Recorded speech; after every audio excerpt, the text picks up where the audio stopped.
फैसलाबाद से मोहम्मद अशफाक मुगल। पार्किंग का मसला जूं का तूं, दिन हो या रात, बटाला कॉलोनी के कॉलेजेस हो, हॉस्टल हो, होटल हो, रेस्टोरेंट हो या अंदरून शहर सर्कुलर रोड या फिर अमीपुर बाजार, बैरून जंग बाजार, हर जगह पर खड़ी मोटरसाइकिलें, गाड़ियां, लोडर रिक्शे रास्ते में रुकावट का बाइस बन रही हैं। ट्रैफिक वार्डन सिर्फ और सिर्फ हेलमेट चलान पर मामूर, जबकि रास्ता क्लियर करने रास्ते में खड़ी मोटरसाइकिलें, गाड़ियां कौन सीधी करवाएगा, पार्किंग प्लाजे कौन बनाएगा, जिले इंतजामिया कब बेदार होगी, FDA, municipal corporation, deputy commissioner कब शहर का विजिट करेंगे और शहर में मौजूद जगह पर फौरी पार्किंग प्लाजे कब तमीर करेंगे।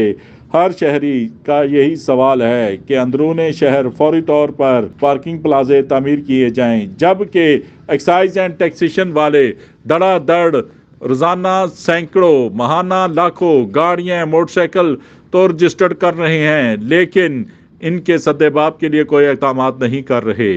यही हाल ज़िले इंतज़ामिया का है कि अंदरून शहर अर्बन ट्रांसपोर्ट चलाने की बजाय धड़ाधड़ वो गाड़ियां, मोटरसाइकिलें रजिस्टर करने, इनके लाइसेंस बनाने पर जोर दे रही हैं, जिसके बायस ट्रैफिक का मसला कम होने की बजाय मजीद गमगीर हो रहा है, मजीद बढ़ रहा है। हर शहरी परेशान, ट्रैफिक के बायस धुआं, जिसके बायस माहौल में आलूदगी और स्मोक भी बढ़ रहे हैं। देखते रहिए GS न्यूज। इस वीडियो को लाइक करें, हमारे चैनल को सब्सक्राइब कर बेल आइकन जरूर प्रेस करें।